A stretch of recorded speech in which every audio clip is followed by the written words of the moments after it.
나를 사용해달라고 시간 함께 기도하시고 은혜 받기 위해서 우리 세워진 사자 목사를 위해서 같이 동선 함께 기도하겠습니다.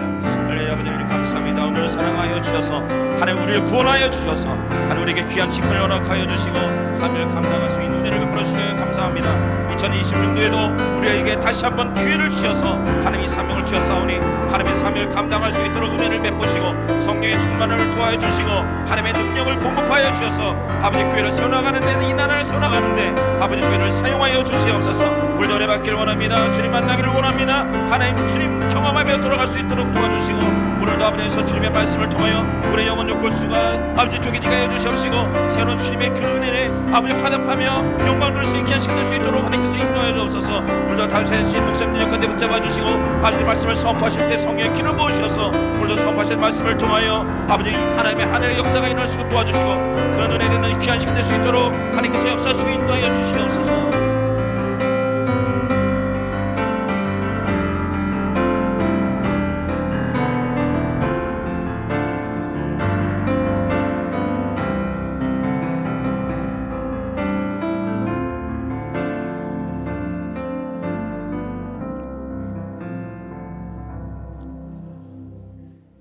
함께 일어나셔서 묵도하심으로 거룩한 주일 아침 2부 예배를 하나님 앞에 드립니다.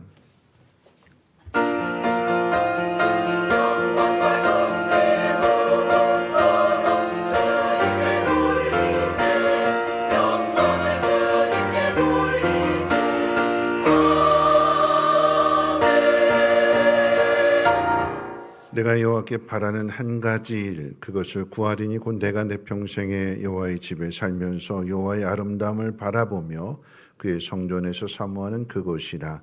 여호와께서 환난 날에 나를 그의 초막 속에 비밀히 지키시고 그의 장막 은밀한 곳에 나를 숨기시며 높은 바위 위에 두시리로다. 아멘. 거룩하신 하나님, 하나님의 자녀들이 하나님 아버지 앞에 왔습니다. 이곳이 아버지의 집이 되어서 우리 안전함과 평안함을 누리게 하시고 또한 우리에게 베풀어 주시고 놀라운 그 사랑의 그 아름다운 비밀을 깊이 깨닫는 귀한 시간 되게 하옵소서. 그 하나님을 찬양하며 또 그 하나님 앞에 예배합니다. 하나님 우리 예배를 받아 주시옵소서. 감사드리며 모든 말씀 예수님의 이름으로 기도합니다. 아멘. 찬송가 35장, 통일찬송가로 50장입니다.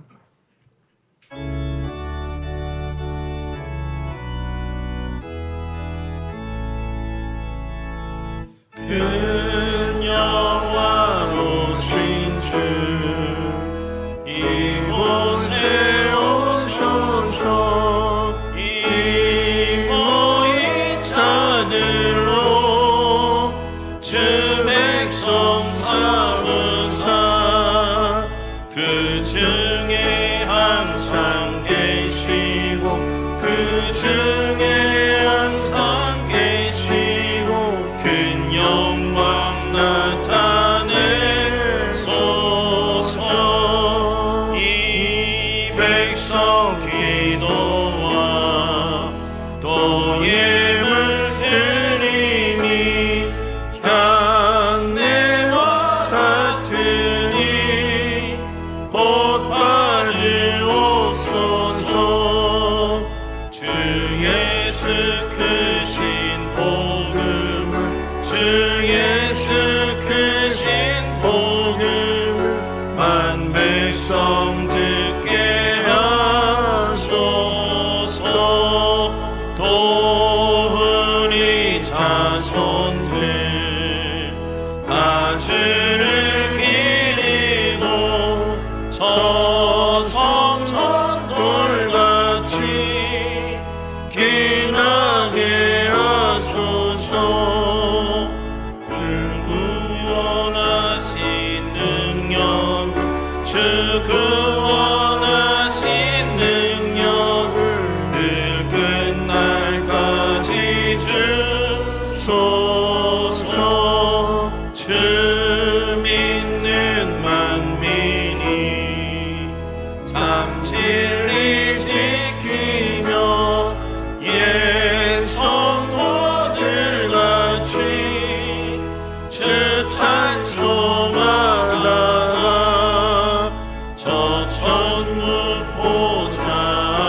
교동문은 47번입니다. 찬송가지는 47번입니다. 여호와께 감사하고 그의 이름을 불러 아뢰며 그가 하는 일을 만민 중에 알게 할지어다.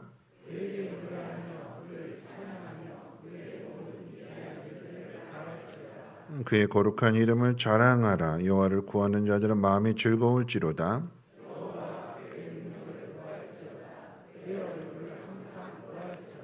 그의 종 아브라함의 후손 곧 택하신 야곱의 자손 너희는 그가 행하신 기적과 그의 이적과 그의 입의 판단을 기억할지어다.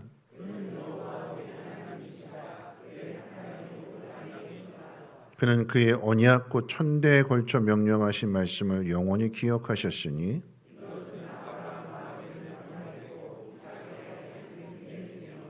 야곱에게 세우신 율례 곧 이스라엘에게 하신 영원한 언약이라.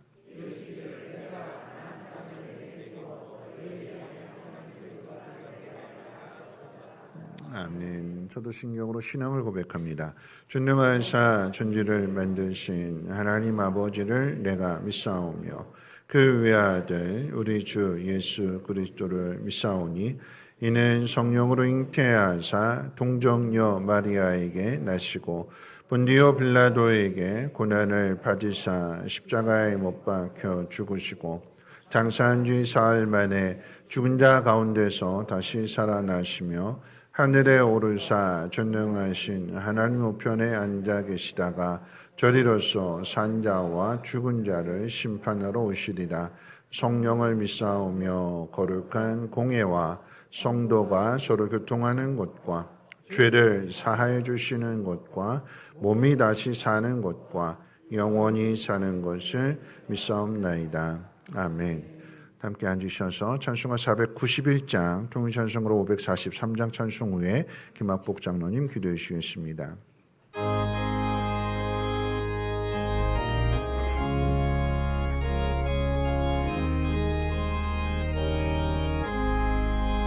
저 높은 곳을 향하여 날마다 나아갑니다. 내 뜻과 정성 모아서 날마다 기도합니다. 내 주여 내 맘을 뜻어 그곳에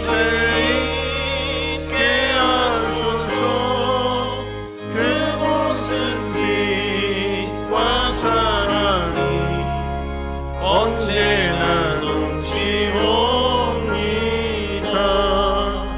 괴로움과 죄가 있는 곳 나 비록 여기 살아도 빛나고 높은 저곳을 날마다 바라봅니다.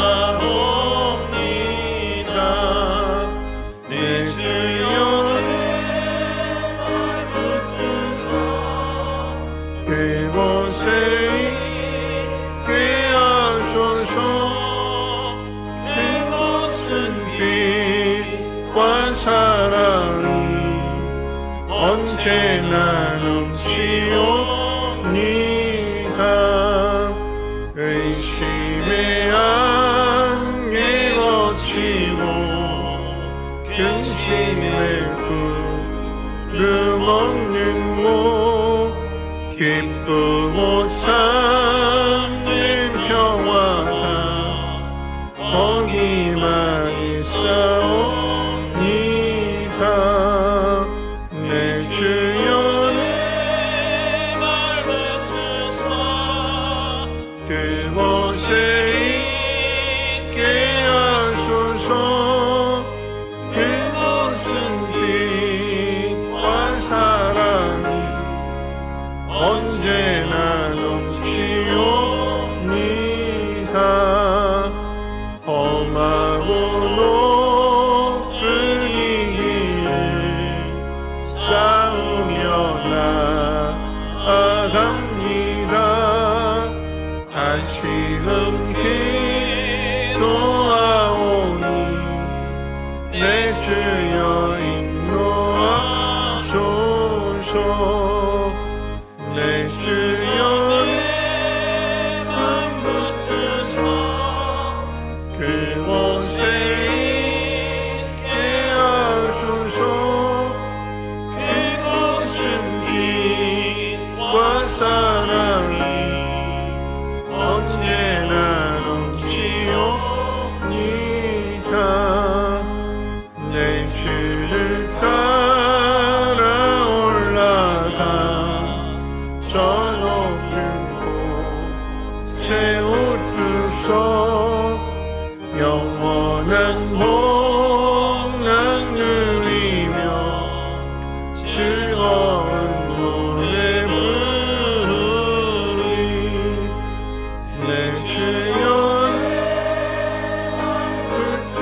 빛과 사랑이 언제나 넘치오니까.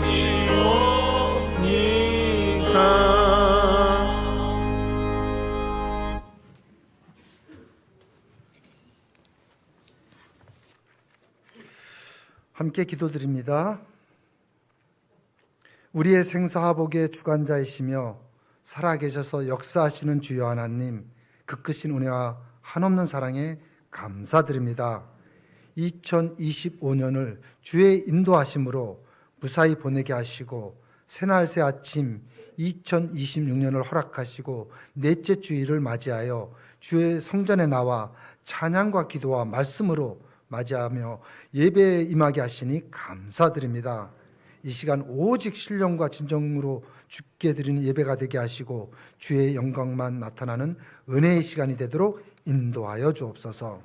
사랑과 은혜가 풍성하신 주여 하나님, 매섭고 차가운 겨울바람의 길목에서도 변함없이 저희를 지켜 품어주시고 1월의 추위를 주의 은혜로 견디게 하시며 솔로몬이 술람미의 여인을 행복으로 초대하듯이 따스함과 밝은 곳으로 인도하심과 한 걸음 한 걸음 주님과 2026년을 동행하게 하시니 감사드립니다.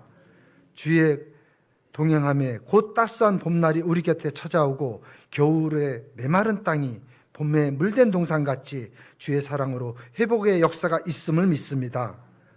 아들을 주시면서까지 저희를 사랑하신 주여 하나님, 저희는 종종 주의 말씀보다는 일상을 앞세웠고 기도보다는 생각을 먼저 선택하며 살아왔음을 고백합니다. 주의 뜻을 묵상하기보다 세상의 기준과 유혹에 마음을 빼앗겨 사랑보다는 판단을 앞세웠으며 섬김보다는 안해함을 구했던 나약하고 연약한 모습과 행동을 이 시간 주 앞에 내려놓습니다. 저희의 생각과 행동 가운데 주님의 마음을 아프게 했던 모든 죄를 용서하여 주옵소서. 주의 보혈의 십자가로 은혜로 지혜와 분별력을 주시어 회개하며 새로운 순종과 섬김으로 나아가게 하시고 그리스도의 향기만 드러나는 이 시간이 되도록 인도하여 주옵소서. 선한 목자 되시는 주의 하나님, 이 나라와 사회를 위해 기도드립니다. 정치적 갈등과 사회적 분열을 깊어지는 이 시대에 서로의 생각과 실천보다는 공의와 진실이 바로서게 하시며 책임과 절제가 회복되게 하여 인도하여 주옵소서. 경제적 불안과 고용의 어려움 속에서도 신음하는 가정과 사회 그리고 청년 시대를 긍휼히 여겨주시고 정책을 결정하는 지도자들에게 지혜와 양심을 허락하시어 국민을 섬기는 참된 리더십이 나타내어 무화과 나무가 열매를 맺혀 계절을 알리고 포도나무는 꽃좀 피어 향기를 날리듯 이 땅에 훈풍이 불어 평화가 오게 하시며 소외된 이웃과 어려움에 처해 있는 고통받는 형제자매들을 외면하지 않는 진정한 공동체 사회가 되도록 인도하여 주옵소서. 은혜의 에베네셀 주여 하나님, 특별히 이 시간 매서운 겨울 동안 진행되는 겨울 성경학교와 수련회를 위해 기도드립니다. 추운 날씨 속에서도 아이들과 청소년, 청년들이 말씀 앞에 서게 하시고 살아계신 하나님을 인격적으로 만나는 이 시간을 통해 주를 더욱더 알아가는 은혜의 시간이 되도록 인도하여 주옵소서. 그리하여 다음 세대가 주의 말씀의 씨앗이 잠깐으로 끝나지 않게 하시고 학교와 학원, 가정, 친구들과 관계 속에서도 아름답고 소중한 열매를 맺는 믿음으로 성장하게 하옵소서. 세상의 가치에 흔들리지 말게 하시며 지혜와 분별력을 주시어 기도로 주께 간구하는 쓰임받는 다음 세대가 되게 인도하여 주옵소서. 사랑의 주여 하나님, 이 시간 말씀을 전하실 이혜진 담임 목사님을 기억하사 영육간에 강건케 하시고 지혜와 담대함을 더하여 주셔서 주시는 그의 성령의 말씀에 성령의 능으로 선포되게 하시고 그 말씀을 듣는 모든 성도들 삶 가운데 깊게 뿌리내려 한 주를 살아가는 힘과 동기부여가 방향이 되게 인도하여 주옵소서. 주님, 올 초부터 교회가 목장 예배로 전환 중에 있습니다. 다시 한번 지혜와 용기와 담대한 분별력을 허락하시어 성도 하나하나가 같은 마음으로 순종하며 이 은혜롭고 큰 행사를 목장마다 감사의 고백이 넘치게 하시며 믿음의 복을 흘러보내는 사랑의 공동체가 되게 하시어 믿지 않는 영혼을 구원하여 제자 사는 통로로 사용하여 주옵소서. 축복의 주여 하나님, 이 시간 찬양으로 섬기는 임마누엘 찬양대를 기억하사 아름다운 찬양을 기쁘게 흡양하시고 하늘문을 열어주옵소서. 올 한 해 차량, 주방, 인도 안내, 교사, 방송, 청소 등으로 함께하는 예배자와 예배위원들을 기억하시어 은혜의 은총으로 축복하여 주옵소서. 감사드립니다.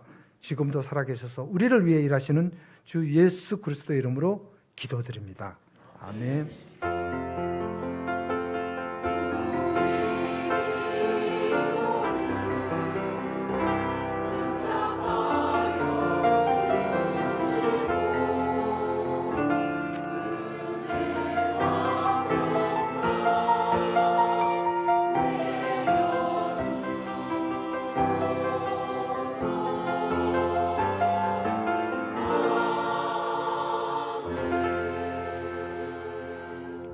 교회 소식은 주보를 참고해 주시고 오늘 저녁 예배 시간에 목자 임명식이 있습니다. 목자 되시는 분들은 한 분도 빠짐없이 영광스러운 그 자리에 꼭 참석해 주시기를 바라겠고요. 또 그 목원들도 함께 격려해 주셨으면 참 좋겠습니다. 시원 청소년이 아니라 청년부 수련회가 29일부터 31일까지 경주 수영로교회 베이스 캠프에서 있습니다. 위에서 26일과 27일 월요일과 화요일 오후 8시에 기도회로 모이게 됩니다. 우리 청년부 위해서 많이 기도해 주시고 관심 가져주시고 또 우리 청년들은 기도하는 자리에 꼭 참석해 주셔서 믿음으로 또 기도로 잘 준비해 주시길 바라겠고요. 2026년 행복한 도우미 목회자 기도회 부흥송회가 소민교회에서 있습니다. 코로나 전까지는 항상 연초에 이 목회자 기도회 부흥회가 항상 해마다 있었는데 이 목회자 기도회는 우리 노회 목사님들이 시골에 있는 농촌 교회들 뭐 불에 타거나 노후가 돼서 어디가 무너지거나 하는 그런 교회들 가서 자비량으로 그렇게 다 기고 연장 가지고 가셔서 헤비타트 집 지어주는 것처럼 그렇게 집을 지어주고 또 교회도 이렇게 건축해주는 새롭게 해주는 뭐 이렇게 크게만 이런 건 아닐지라도 졸업식일지라도 이렇게 보수해주고 하는 그런 사역을 하게 되는데 이 목회자 기도회 목사님들의 그 원칙은 주시면 하고 안 주시면 안 하는 겁니다.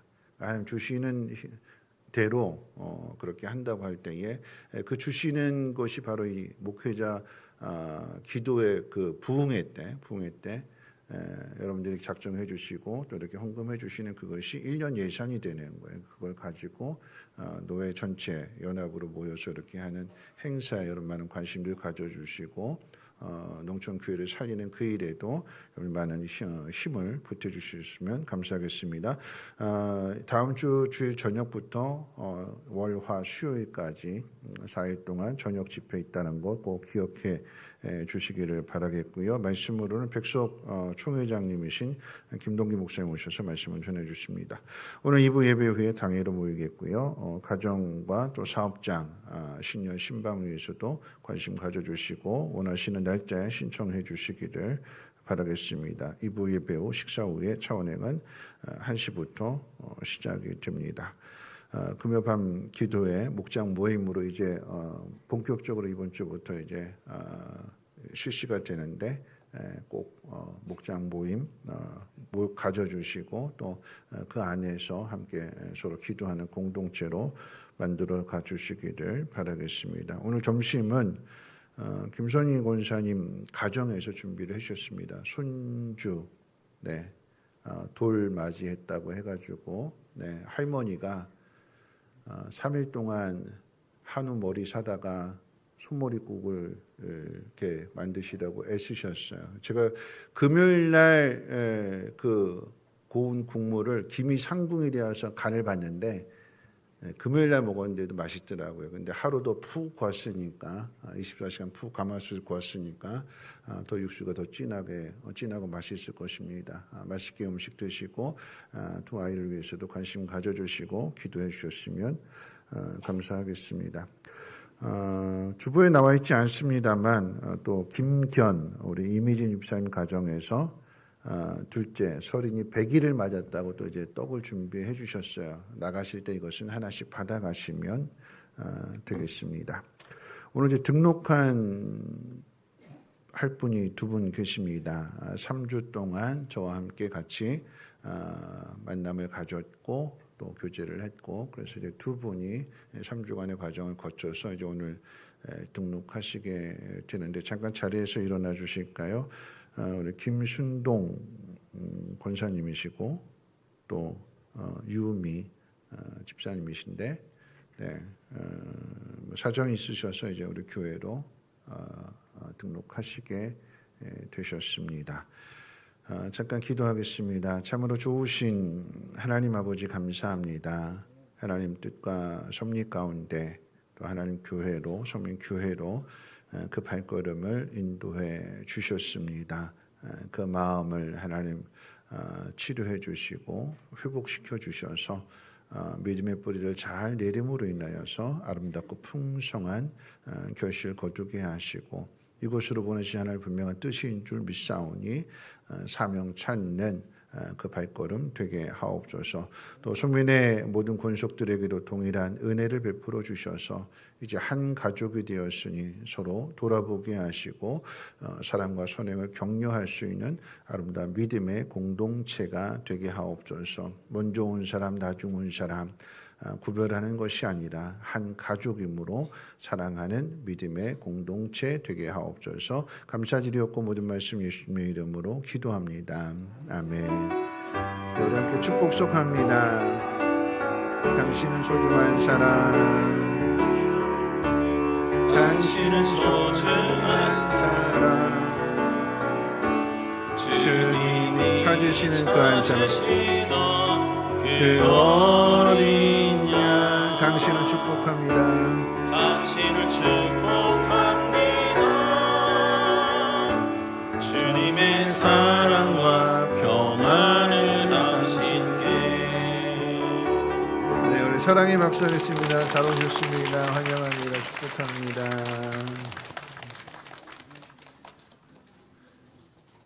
네, 감사한 것은 2026년 시작하면서 이렇게 3주간의 과정을 통해서 또 이렇게 등록하실 수 있다라고 하는 것도 감사하고, 또 2월 달에도 또 한 분이 이렇게 등록 예정되어져 있습니다. 이분 또한 3주간의 시간을 함께 나누고 난 다음에 뭐 공부하는 거 아니고 저랑 같이 밥 먹으면서 같이 우리 교회가 어떤 교회인지 소개하는 시간입니다. 위해서도 여러분들 많은 관심 가져주시고 또 기도해 주시기를 바라겠습니다. 하나님 말씀 보도록 합니다. 하나님 말씀 마태복음 16장 15절로 20절까지 말씀입니다. 마태복음 16장 15절로 20절까지의 말씀, 신약성경 27페이지고요. 15절부터 20절까지 말씀을 제가 봉독합니다. 이르시되 너희는 나를 누구라 하느냐? 시몬 베드로가 대답하여 이르되 주는 그리스도시요 살아계신 하나님의 아들이시니이다. 예수께서 대답하여 이르시되 바요나 시몬아 내가 복이 있도다. 이를 내가 내게 알게 한 이는 혈육이 아니요 하늘에 계신 내 아버지시니라. 또 내가 내게 이르노니 너는 베드로라. 내가 이 반석 위에 내 교회를 세우리니 음부의 권세가 이기지 못하리라. 내가 천국 열쇠를 내게 주리니 내가 땅에서 무엇이든지 매면 하늘에서도 매일 것이요 내가 땅에서 무엇이든지 풀면 하늘에서도 풀리리라 하시고, 이 제자들에게 경고하사 자기가 그리스도인 것을 아무에게도 이르지 말라 하시니라. 아멘. 임마누엘 찬양대 찬양 읽겠습니다.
기도하겠습니다. 거룩하신 하나님, 오늘도 우리를 구별하셔서 이곳에 모여서 하나님 예배할 수 있도록 하나님 은혜 주심을 감사합니다. 오늘 찬양의 고백처럼 나 오직 주의 것임을 고백하며 예배하며 또 이 예물을 하나님 앞에 드리게 될 때 이 또한 모든 것이 하나님의 것임을 고백합니다. 하나님, 이 믿음의 고백 가운데 함께해 주셔서 예물이 씌워지는 곳곳마다 하나님의 그 놀라우신 은혜와 사랑이 전하여지게 하시고 추위에 있는 사람에게는 따뜻함을 또 어두운 곳에 있는 사람들에게는 밝음을 선물해 주셔서 저들의 힘으로서가 아닌 하나님의 은혜 가운데 행복을 찾아갈 수 있도록 하나님께서 친히 역사해 주시옵소서. 그 아름다운 일이 이루어질 때마다 이 예물을 손길로 주님 기억하사 저들의 가정과 산업과 자녀들 가운데 하늘의 신령한 복으로 넘치게 채워주시고 땅에 기름진 곳으로도 때를 따라 도와주시는 은혜로 공급해 주시옵소서. 오늘 하나님 말씀을 듣습니다. 오늘 나에게 주시는 음성으로 들려지게 하시고 그 말씀대로 행할 수 있는 용기와 믿음의 담대함을 허락해 주옵소서. 감사드리며 모든 말씀 예수님의 이름으로 기도합니다. 아멘. 날씨가 추웠는데 한 주일 동안 어떻게 편안하게 잘 지내셨는지요? 우리 옆에 분하고 함께 인사 나누실 때 이렇게 인사하겠습니다. 날씨가 춥습니다. 감기 조심하세요 하고 인사해 볼까요?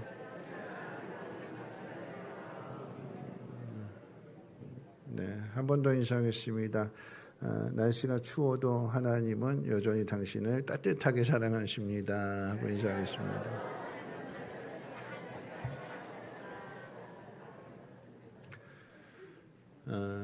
날씨가 추워서 감기가 걸리는 게 아니라 그러죠. 감기가 걸리는 것은 바이러스 때문에 감기가 걸리는 것인데, 근데 이 바이러스도 우리의 몸이 건강하면 이걸 이겨내는데, 우리의 몸이 건강하지 못하게 되면 이 바이러스에게 져서 이제 감기가 이 바이러스가 퍼지게 되는 거죠. 그러니까 내 몸이 강하면 추위가 아무리 강해도 끄떡없게 되는 거고, 내 몸이 약해지게 되면 그것으로 인해서 면역력도 약해져서 아프게 되는 것입니다. 그래서 무엇보다도 우리의 속사람이 강건해질 수 있는 은혜가 여러분들 가운데 있으시기를 주님의 이름으로 축원을 드립니다. 바울의 에베소 교회 성도를 향해서 기도하는 내용이 에베소서 1장 17절로 19절까지에 나와 있습니다. 그러니까 네 가지를 기도하게 되는데, 첫째, 너희가 하나님 알기를 원한다. 그리고 두 번째, 하나님이 너희를 부르신 그 부르심의 소망이 무엇인지를 알기 원한다. 그리고 세 번째는 성도 안에 있는, 그러니까 부르심을 받은 사람들 안에 있는 그 기업의 영광의 풍성함을 알기를 원한다. 그리고 네 번째는 하나님의 능력이 지극히 크심을 너희가 알기를 원한다. 이 네 가지를 하나로 압축하면 하나님의 자녀로 부름을 받은 그 자녀들에게 하나님은 풍성한 복을 주시기를 원하신다는 사실입니다. 너희가 그것을 좀 알았으면 좋겠다라고 하는 것이 바울의 기도 가운데 담겨져 있는 소망입니다. 그런 의미에서 한 번만 더 인사하겠습니다. 하나님 부르심에는 풍성한 복이 있습니다 하고 인사해 볼까요? 네. 하나님 부르심에는 풍성한 복이 있습니다. 지난 주일의 말씀은 일어나 함께 가자라고 하는 하나님의 초대, 즉 하나님의 부르심에 대한 말씀이었습니다. 오늘은 그 부르심 안에 무엇이 담겨 있는지를 오늘 본문을 통해서 생각해 보려고 합니다. 오늘 이제 짧게 두 가지를 한번 생각해 볼 것인데, 먼저 생각할 것은 어떤 생각을 가지고 예수를 따르느냐에 따라서 길이 달라진다는 사실입니다. 오늘 본문인 마태복음 16장 앞에 있는 15장에는 예수님께서 가나안 여인의 귀신 들린 딸을 고쳐준 사건, 그리고 또 그 소문을 듣고 여러 병자들을 고쳐주신 사건, 그리고 칠병이어의 기적을 행하신 이야기가 앞에 있는 15장 가운데 기록되어져 있습니다. 그 놀라운 일들을 행하신 다음에 이제 사람들이 예수님을 어떻게 생각하고 있는지를 먼저 제자들에게 물어보셨습니다. 제자들은 사람들이 예수님을 세례 요한 또는 엘리야, 예레미야 선지자들 중에 한 사람으로 생각하고 있다고 대답을 했습니다. 예수님은 그 대답을 들으시고 그러면 너희는 나를 누구라고 생각하느냐? 제자들에게도 직접 물어보셨습니다. 그때 베드로가 그 유명한 주는 그리스도시요 살아계신 하나님의 아들이십니다 라는 대답을 하죠. 예수님은 베드로의 대답을 들으시고 두 가지 일을 행하시는데 첫째는 베드로를 축복하셨고 두 번째는 오늘 본문 다음에 나오게 될 때에 이때로부터 십자가의 죽음과 부활에 대해서 제자들에게 가르치기를 시작하셨습니다. 자, 이 내용을 뒤집어서 생각해 보면 예수님을 선지자 중에 한 사람으로 알고 있는 사람들에게는 예수님의 십자가의 죽음과 부활에 대해서 말씀해 주시지 않았다라고 하는 것이고 예수님을 하나님의 아들로 생각하는 제자들에게만 십자가의 죽음과 부활을 말씀해 주셨다. 제자들은 그래서 들을 수 있었다라고 하는 이야기가 됩니다. 이것은 아주 중요한 차이를 만듭니다. 왜냐하면 예수님을 어떻게 생각하느냐에 따라서 가는 길이 달라지기 때문입니다. 사람들이 생각하는 세례 요한과 엘리야와 예레미야는 마지막 때에 메시아가 오기 전에 등장하는 선지자들을 뜻합니다. 다시 말씀드리면 사람들은 예수님이 하시는 일들을 보면서 그 예수님은 메시아로 생각하지 않고 메시아가 오기 전에 등장하는 선지자 중에 한 사람 정도로 생각했다는 의미입니다.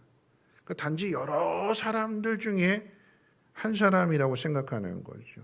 여러분 이것을 길에 비유한다면 여러 길 중에 단지 한 개의 길일 뿐입니다. 그래서 길이 막혀도 아쉬울 것이 없습니다. 왜냐하면 포기하고 다른 길 가면 되거든요.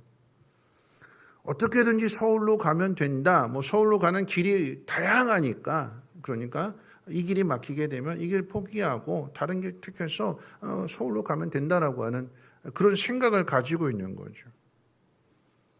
반면에 제자들은 다릅니다. 제자들은 이 길밖에 없다라고 생각하는 거예요. 여러분 이게 얼마나 큰 차이가 되냐면 실제로 사람들은 자신들이 기대하는 메시아가 아니라고 생각하니까 어떻게 해요? 그 예수님을 버렸고 십자가에 못 박았습니다. 버린 주체가 누구일까요? 나입니다. 내가 생각하고 내가 판단해서 이건 아니다. 그래서 버리는 거죠. 내 삶의 주인이 나인 사람에게 내가 내 삶의 주인이 되는 그 사람에게는 십자가의 죽음과 부활을 아무리 이야기해도 알아듣지 못합니다. 그래서 말씀하시지 않는 거예요. 이제 막 기어다니기 시작하는 꼬마 아이에게 날아가는 게 뭔지를 이야기한다면 아이가 이해를 할까요? 걷지도 못하는데, 뛰지도 못하는데 아무리 이야기해줘도 알지 못하는 거예요. 예수님을 메시아가 아닌 그저 메시아 앞에 등장하게 되는 하나의 선지자로 생각하는 그 이유는 뭐냐면 예수님이 하시는 일들이 내가 기대한 것과 조금 동떨어져 있기 때문에 내 기준에 안 맞는 거예요. 내가 판단하고 내가 결정하고 내가 버립니다. 반면에 베드로를 비롯한 예수님의 제자들은 여러분 그 출발부터가 부름을 받은 거잖아요. 내가 자원해서 예수님 제자가 되겠습니다. 나 좀 받아주십시오 해서 온 것이 아니라 예수님이 한 사람 한 사람을 부르셨어요. 부름받은 사람들입니다. 더 나아가서 그 제자들 가운데 오늘 본문의 상황으로 이야기한다면 베드로가 주는 그리스도시요 살아계신 하나님의 아들이십니다라고 하는 것은 베드로가 스스로 깨달은 것이 아니라 예수님께서 뭐라고 말씀하시냐면 네가 이것을 알게 된 것은 혈육이 아니라 네가 혈을 육체를 통해서 나와 같이 하는 시간들을 통해서 스스로 터득한 것이 아니라 하나님 아버지께서 너에게 이것을 알게 해 주셨다. 여러분, 이 사실을 예수님 분명하게 밝히셨어요. 네가 스스로 깨달은 것이 아니라 하나님이 너에게 가르쳐 주셨다. 내가 아는 것이 아니라, 여러분, 구원은요, 하나님 우리를 구원하시는 이 놀라운 하나님의 구원은 우리가 스스로 깨닫는 것이 아닙니다. 우리는 아무도 알지 못해요. 예수님이 이 땅에 오신 이유가, 사람들이 기대하는 건 로마로부터 압제를 받고 있으니까 그 로마를 무너뜨리고 자신들이 원하는 평안, 자신들이 원하는 성공, 자신들이 원하는 그 모든 것들을 그냥 선물로 주기를 바라는 그런 기대잖아요. 그 속에 죄의 문제는 없어요. 자신들이 죄인이라고 하는 사실 또한 깨닫지를 못합니다. 하나님께서 이 베드로에게 주는 그리스도시요 살아계신 하나님의 아들이십니다라고 하는 것을 고백하도록 깨닫게 해주신 것은 무엇이냐면 하나님이 하실 일을 가르쳐 주시기 위해서. 그 일이 어떤 일이라고요? 예수님이 우리를 위해서 십자가에서 죽으시고 다시 살아나시는 일입니다. 이걸 알지 못하니까. 그래서 바울이 하나님 앞에 에베소 교회를 향해서 기도할 때도 하나님, 이 사람들이 하나님의 그 부르심의 소망 가운데 담겨져 있는 이 놀라운 구원의 비밀을, 놀라운 은혜를 알기를 원합니다. 그래서 기도했던 것입니다. 그럼 기억해야 되는 것은 예수님이 누구신지를 정확하게 아는 사람에게 예수님이 하실 일을 가르쳐 주신다는 사실입니다. 예수님이 하실 일은 우리의 죄 때문에 십자가를 지시는 일이었습니다. 그리고 이것은 하나님의 부르심을 받은 사람들만 알게 된다는 것을 오늘 본문이 우리에게 가르쳐 주는 거예요. 예수님을 선지자 중에 한 사람으로 아는 그 사람들은 예수를 십자가에 못 박아 죽이는 죄를 지으면서도 자신이 죄인이라고 하는 사실을 깨닫지 못합니다. 근데 하나님 부르심을 받은 사람들은 자신이 죄인이라고 하는 사실을 알게 됩니다. 그 자리에 예수님의 십자가가 있다는 것도 깨닫게 됩니다. 고린도전서 1장 18절의 말씀 가운데 보면 이렇게 기록되어져 있는데 여러분 화면 보시면서 같이 한번 읽어볼까요? 함께 읽어봅니다. 시작. 십자가의 도가 멸망하는 자들에게는 미련한 것이요 구원을 받는 우리에게는 하나님의 능력이다. 예수를 믿는 사람과 믿지 않는 사람의 구별이 십자가에 있다는 것을 가르쳐주는 말씀입니다.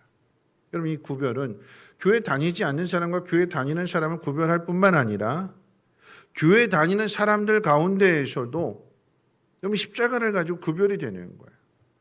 하나님이 우리에게 말씀하시는 것은 내가 예수의 십자가로 너를 구원했다 이렇게 말씀하시는데 우리는 거기에 관심이 없어요. 아니 십자가 얘기 말고요.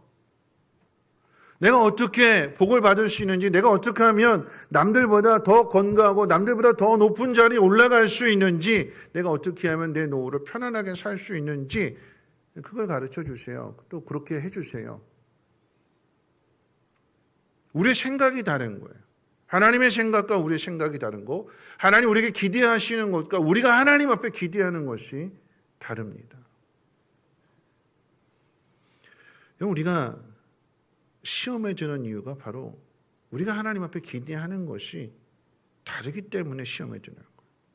그럼 세상의 사람들이 길을 쓰고 성공하려고 하는 그 이유가 뭐냐? 결국은 그 핵심이 뭐냐라고 하면 자존심입니다. 자존심. 내가 남들보다 더 높은 자리에 올라가고 내가 남들보다 더 부자가 되려고 하는 이유는 다 자기를 자랑하기 위해서, 자기를 드러내기 위해서 그렇게 하는 거죠.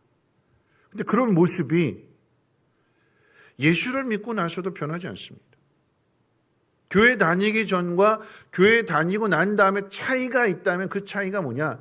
교회 다니기 전에는 성공, 더 높은 자리에 올라가고 더 편안하게 살 수 있는 그 일을 내 힘으로만 하려고 했어요. 내 힘으로. 하나님 믿지 않으니까 내 힘으로 그 모든 것을 이룰 수 있다고 생각했어요.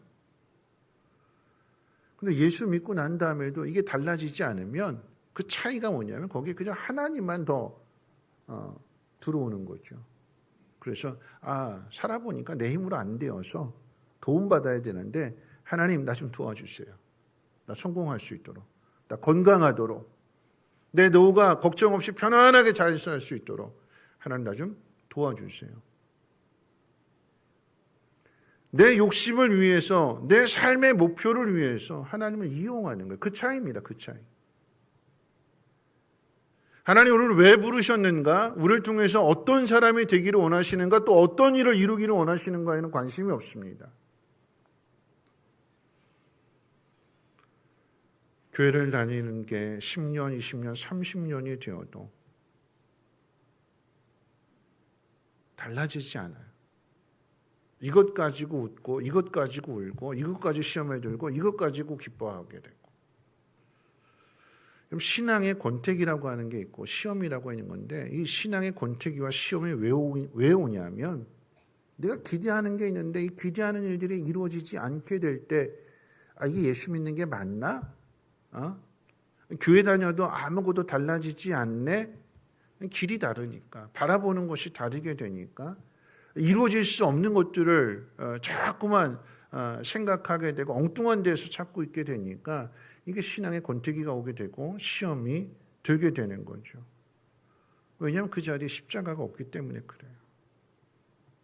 그런 의미에서 내 신앙의 권태기가 찾아오게 되고 내가 자주 시험에 든다라고 하면 여러분 그 자리에 그곳에 십자가가 있는지를 확인해 봐야 됩니다. 십자가가 없다면, 내가 져야 될 십자가가 그 자리에 없다면 내가 지금 하나님의 부르심을 받았음에도 다른 길을 가고 있다라고 하는 증거가 될 것입니다. 찾아봐야 되는 거예요.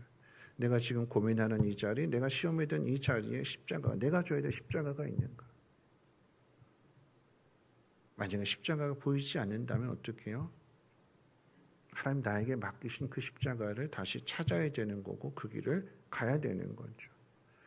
자, 두 번째로 생각해 볼 것은요. 자, 예수를 그리스도로 믿는 사람들에게 하나님은 천국의 열쇠를 맡기십니다. 이게 가장 중요한 거예요. 그러니까 예수님 부르심 안에 소망이 무엇이냐? 하나님 우리에게 천국의 열쇠를 우리에게 맡기시기를 원하신대요.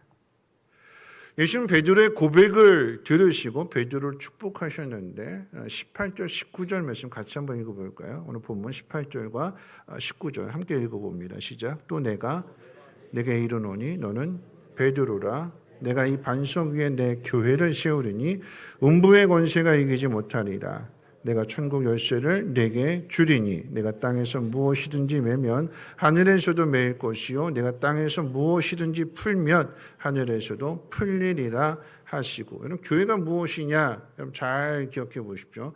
교회가 무엇이냐? 음부의 권세가 이기지는 못하는 것이 교회입니다. 교회가 무엇이냐? 교회에서 매면 하늘에서도 메어지게 되고 교회에서도 풀면 하늘에서도 풀려진다고 그랬어요. 여러분 이것을 열쇠로 비유한다라고 하면 교회에서 잠그면 하늘에서도 잠겨지는 거고 교회에서 열면 하늘에서도 열려지는데요. 뭘 의미하냐면 교회와 하늘이 서로 연결되어졌다는 것을 우리에게 가르쳐 주는 거죠. 예수님께서 내 교회를 세우신다고 하셨기 때문에 교회는 예수님의 교회이고 이 교회를 세우시는 분 또한 예수님이 세우십니다. 그런데 이 교회가 이 반석 위에 세워진다고 그랬어요. 이 반석. 이 반석이라고 하는 것은 베드로가 주는 그리스도시요 살아계신 하나님의 아들이십니다라고 하는 그 베드로의 고백 위에 세워진다는 뜻을 가지고 있습니다. 여러분 재미있게도 베드로라고 하는 이름의 뜻도 반석입니다. 그리고 이 이름은 베드로가 지은 것이 아니라 예수님이 베드로에게 지어주신 거예요. 원래 이름은 시몬입니다. 요한의 아들 시몬아. 원래 이름은 시몬이에요. 그런데 안드레가 이 베드로를, 이 시몬을 예수님 앞에 데리고 왔을 때에 예수님께서 딱 이 시몬을 보자마자 너는 장차 게바라 할 것이다. 베드로라고 불려질 거다. 번역하면 반석이라고 하는 뜻이잖아요. 딱 보시자마자 너는 반석이 될 거다. 예수님이 말씀하셨어요. 예수님 그렇게 만들어 주시겠다라고 하는 의미가 되는 거죠. 음부의 권세를 이기지 못하는 교회. 땅에서 잠그면 하늘에서도 잠기고 땅에서 열면 하늘에서도 열리는 이 엄청난 교회가 어떻게 세워지는지 어떻게 만들어지는지를 베드로의 삶을 통해서 한번 생각해 보려고 합니다. 고린도전서 1장 26절 말씀 가운데 보면 하나님의 부르심 가운데 육체를 따라서 지혜 있는 자가 많지 않고 능한 자가 많지 않고 문벌 좋은 자가 많지 않다고 했습니다. 하나님이 세상에서 미련한 자들을 택해서 강한 자를 부끄럽게 하신다고도 말씀하셨습니다. 이렇게 하시는 이유는 그 누구도 자기를 자랑하지 못하게 하시기 위해서입니다. 풀어서 설명드리면 똑똑한 사람, 특별한 사람을 부르시는 것이 아니라 미련하고 약한 사람을 하나님이 부르신대요. 그 대표적인 사람이 바로 베드로입니다. 베드로는 예수님으로부터 부름을 받았을 때 그물도 버렸고 가족도 버렸습니다. 베드로는 누구보다도 열정적인 사람입니다. 오래 고민하고 망설이는 스타일이 아니라 몸이 먼저 움직이는 행동파입니다. 그래서 예수님이 계시는 곳에 항상 1등이에요. 베드로가 항상 1등. 근데 아이러니하게도 이 베드로는 예수님을 부인하고 배반하고 시험에 드는데도 1등입니다. 예수님을 열심히 따라다니는데도 1등이지만 예수님 부인하고 배반하고 시험 드는데도 1등이었어요. 오늘 본문의 상황 그 다음에 일어나는 일만 봐도 그렇습니다. 예수님이 하나님의 아들이라고 고백을 하면서도 그 다음에 이때로부터 예수님 십자가의 죽음과 부활에 대해서 말씀하시니까 베드로가 펄쩍 뜁니다. 예수님 말씀하신 대로 음부의 권세를 이기기는커녕 사단아 물러가라 라고 하는 책망을 듣습니다. 이런 모습을 통해서 뒤에 가게 되면 이제 우리가 잘 아는 대로 부인하고 배반하고 도망치잖아요. 그러니까 이 베드로의 신앙의 모습을 보게 되면 신앙 생활을 보게 되면 롤러코스터 같은 거예요. 어제 좋았다가 오늘 시험에 들고 오늘 시험에 들었다가 또 내일 풀리게 되고 이게 계속해서 반복이 돼요. 우리들도 마찬가지잖아요. 그렇죠? 어제 좋은 그 믿음이 계속 쭉 가지 않아요. 여러 가지 상황들로 인해서 낙심하게 되고 부딪히게 되고 자기 한계를 느끼게 되고 그 속에서 넘어지게 되고 실패하게 됩니다. 근데 그런 베드로를 주님이 찾아가십니다. 십자가의 죽으심과 그 부활을 직접 보여주시는 거예요. 그럴 때에 이 베드로가 자기 입을 통해서 하나님의 아들이라고 고백했는데 하나님이 아들이 행하신 그 일이 십자가의 죽음이었고 부활이었다라고 그렇게 말씀하신 대로 가르쳐 주신 대로 그래서 직접 경험하게 됩니다. 그러면서 이제 전심으로 깨닫게 되는 거죠. 어떤 깨달음일까요? 나 같은 죄인을 위한 하나님 아들이라고 고백했으니까 나 같은 죄인을 위한 하나님의 아들의 죽으심과 부활입니다. 그래서 자신이 받은 구원은 예수님의 십자가로 얻은 구원이라고 하는 것을 확실하게 다른 사람에게 가르칠 수 있고 증언할 수 있게 되는 거죠. 누가 이렇게 만드셨을까요? 예수님이 그렇게 세우신 것입니다. 여러분 이것을 은혜라고 말하는 거죠. 우리의 죄가 얼마나 큰가 하면 하나님의 아들을 거부하고 십자가에 못 박을 정도로 큽니다. 그러면서 우리가 죄인이라고 하는 사실을 깨닫지 못하는 거잖아요. 내가 죄인이라고 하는 사실을 인정하고 싶지 않아요. 나는 죄인이 아니라고 생각합니다. 그래서 거부하고 부인하고 도망치고. 그런 우리를 버리지 아니하시고 끝까지 찾아오시는 것이 구원이고 그것이 은혜입니다. 우리가 가지고 있는 인간의 본성은 하나님의 은혜를 경험하지 않고는 절대 바뀌지 않습니다. 베드로가 바뀌게 된 것은 베드로가 실수하고 실패하고 죄를 범하였음에도 포기하지 않으시는 예수님의 사랑 때문이었습니다. 그 사랑의 증거가 십자가가 되는 거고요. 그리고 그 십자가로 세워지는 것이 바로 교회입니다. 교회란 하나님의 은혜와 하나님의 사랑이 충만한 곳입니다. 건물을 이야기하는 것이 아니라 와동 834번지에 세워진 이 교회 건물을 이야기하는 것이 아니라 예수를 믿는 내가 교회라고 그랬어요. 그렇다면 나를 통해서 하나님의 충만한 은혜와 사랑이 내 안에 넘쳐날 뿐만 아니라 이 은혜와 사랑, 이 충만함이 다른 사람들에게도 흘러가야 되는 거죠. 그 일을 하라고 부름을 받았는데 그 일은 하지 않고 매일 싸움만 하고 매일 시험에 듭니다. 주는 그리스도시요 살아계신 하나님의 아들이십니다 라고 하는 이 고백의 핵심은 알게 되었다라고 하는 것만이 핵심이 아니라 모르는 것을 알게 됐네 그게 핵심이 아니라 주는 그리스도시요 살아계신 하나님의 아들이십니다 라고 하는 이 고백의 가장 중요한 한 단어는 뭐냐면 주입니다. 주. 하나님의 아들이 예수가 나의 주인이 되십니다. 내 삶에 내 인생에 내가 가는 길에 주인이십니다. 하나님의 아들이. 하나님의 아들이 내 인생의 주인이 되셔서 나를 인도하시고 이끌어 가시는데 거기에 내 생각을 가지고 이건 돼요 안 돼요 판단할 수 있을까요? 내가 내 생각 가지고 판단하려고 하니까 거기에 실수가 있고 실패가 있고 넘어짐이 있고 거기에 시험이 있고 이렇게 되는 거잖아요. 하나님이 우리를 얼마나 사랑하시는가 포기하지 아니하시고 찾아오셔서 죄인인 나를 찾아오셔서 나에게 천국의 문을 열어주셨어. 그리고 나를 만들어 가시고 다듬어 가시면서 나에게 천국 열쇠를 맡겨주셨어요. 천국 열쇠로 열면 하늘이 열리게 되는 거고 천국 열쇠로 잠그게 되면 하늘에서도 잠깁니다. 천국 열쇠가 나한테 있으니까 나한테 잘 보이라고 큰 소리 치라고 하는 말이 아닙니다. 여러분 나에게 잘 보이는 사람은 천국 문 열어주고 나에게 잘못 보이는 사람, 나에게 내 눈에 밉상인 사람은 안 열어주고 문 잠그라고 하는 그렇게 유세 떨라라고 하는 이야기도 아닙니다. 내가 어떻게 하나님의 자녀가 되었고 구원을 받았는지를 내가 깨달았을 때에 다른 누군가를 위해서도 그가 구원받을 수 있도록 어떻게 해요? 내가 십자가를 지라는 것입니다. 죄인인 내가 자격이 없는 내가 구원을 받은 것처럼 남을 구원하는 일에 내가 십자가를 지는 그 일에 조건과 자격을 따지지 말라는 이야기입니다. 그래야 은혜가 되는 것이고 그래야 복음이 되는 것입니다. 우리가 믿는 하나님,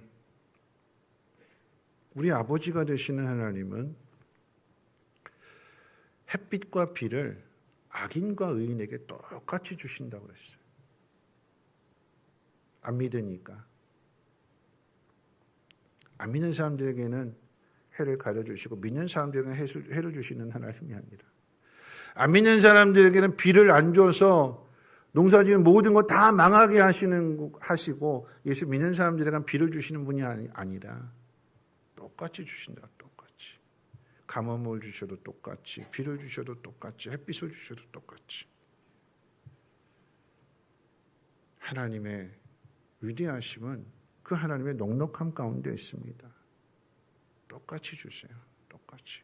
너는 이쁘니까 더 주고 너는 미우니까 요것만 주고 그렇지 않으신대요. 여러분 우리는 하나님의 그 넉넉함과 그 자비하심, 그 배려, 그 사랑 그것을 닮아가도록 초대를 받은 사람들입니다.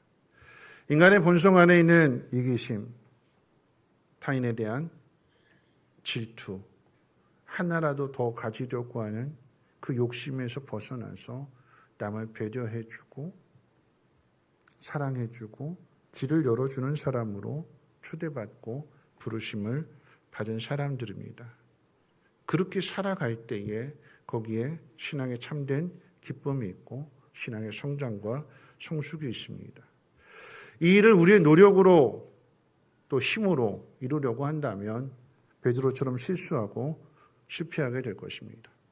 베드로가 사람들을 하나님 앞으로 인도하며 천국의 문을 여는 사람이 될 수 있었던 것은 그가 성령의 사람이 되었기 때문에, 내 마음대로 내 생각대로가 아니라.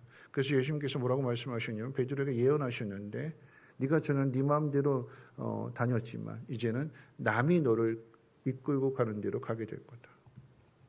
내 의지와 상관없는 자리에 있다 할지라도 거기에 도망치지 않고 부인하지 않고 그 속에서 십자가를 지는 사람이 될 거다라고 하는 거죠. 그리고 베드로는 그런 삶을 살았습니다. 어떻게 그렇게 살 수 있었을까요? 성령의 사람이 되었기 때문에. 내가 아니라, 내 삶에 내가 주인이 아니라 나를 가르쳐 주시는 대로, 이끄시는 대로, 부르시는 대로 순종하며 나가게 되니까 그 속에 베드로를 통해서 3,000명, 5,000명이 회개하고 세례를 받게 되고 교회가 생겨나게 되는 것이고 전도의 문이 열려지게 되는 것입니다. 말씀을 마치려고 합니다. 열쇠를 가진 사람은 두 종류의 사람입니다. 첫 번째 사람은 집주인일 거고요. 두 번째는 관리인입니다. 관리인이라고 하는 것은 자기 집이 아니다라고 하는 거죠. 주인이 맡긴 열쇠를 가지고 문을 열고 닫을 뿐입니다. 그 문을 자기 기분대로, 자기 감정대로 열어서는 안 될 것입니다. 천국 열쇠도 마찬가지죠. 나에게 잘 보이는 사람은 열어주고 나에게 밉게 보이는 사람은 잠그는 권력이 아닙니다. 예수님은 우리에게 사람을 가려내는 권한을 주신 것이 아니라 사람을 살리라고 하는 사명을 주셨습니다. 천국 열쇠는 그 방향으로 사용되어져야 되는 거예요. 그 방향이 뭐냐? 십자가를 지는 방향입니다. 천국의 문은 말로 열어주는 것 아닙니다. 힘으로 여는 것도 아니고 직분으로 여는 것도 아닙니다. 상대를 위한 사랑으로 열어주는 것입니다. 우리가 어떻게 구원받았는지를 생각해 보십시오. 내가 고쳐져서 구원받은 것이 아니라 자격이 생겨서 하나님의 자녀가 된 것이 아닙니다. 베드로의 경우처럼 죄인이었을 때, 도망가고 있을 때, 은밀한 곳에 있을 때 찾아오셔서 손을 내밀어 주시고 천국의 문을 열어 주셨습니다. 어떤 병원이든지 간에 응급실에는 한 가지 공통점이 있습니다. 자격을 묻지 않습니다. 왜 이렇게 해서 다쳤냐고, 어쩌다가 다쳤냐고, 왜 그런 행동을 했느냐고 따지지 않습니다. 심지어 그 사람이 죄를 범한 죄인이라고 할지라도 다쳐서 응급실에 오면 먼저 살려내는 일부터 합니다. 시간을 따지지 않습니다. 새벽 1시든 2시든 3시든 환자가 오면 의사는 달려나옵니다. 피곤하니까 내일 오라고 하지 않아요. 천국 열쇠를 가진 사람은 접수처에 있는 사람이 아니라, 여러분 접수처에 있는 사람은 돈부터 내라고 하고 여러 가지 자격 따지잖아요. 그런데 응급실에 있는 사람은 그 자격을 따지지 않습니다. 살려내는 사람이고 건강을 회복하도록 문을 열어주는 사람입니다. 그 차이가 어디 있을까요? 사명감입니다. 부모는 자식이 늦은 시간에 들어왔다고 타박하지 않잖아요. 누구부터 생각할까요? 그 늦은 시간에 들어온 자식의 배고픔부터 생각합니다. 피곤함부터 생각합니다. 내가 아니라, 너 왜 늦은 시간에 와서 나 잠 못 자게 하고 나 힘들게 해, 이게 아니라, 피곤하지, 배고프지, 그리고 밥을 차려주고 네 방 다 청소해놨다, 쉬어라. 문을 열어주는 거예요. 문을. 그 일을 하라고 저와 여러분들을 하나님 부르셨대요. 말씀 마칩니다. 오늘 우리의 고백이 주는 그리스도시요 여기서 멈추지 말고 주님이 하나님의 아들이시기 때문에 나는 주님 뜻대로 살겠습니다 하는 그런 삶으로 이어지기를 축원합니다. 그럴 때 우리의 삶을 통해서 구원의 문이 누군가에게 열려지게 되는 것이고, 이것이 하나님 우리를 부르신 소망입니다.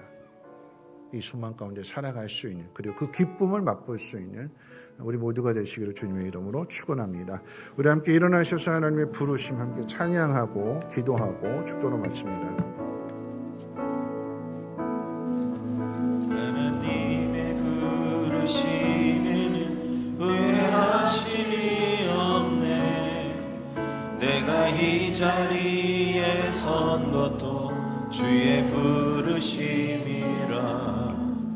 하나님의 부르심에는 결코 실수가 없네.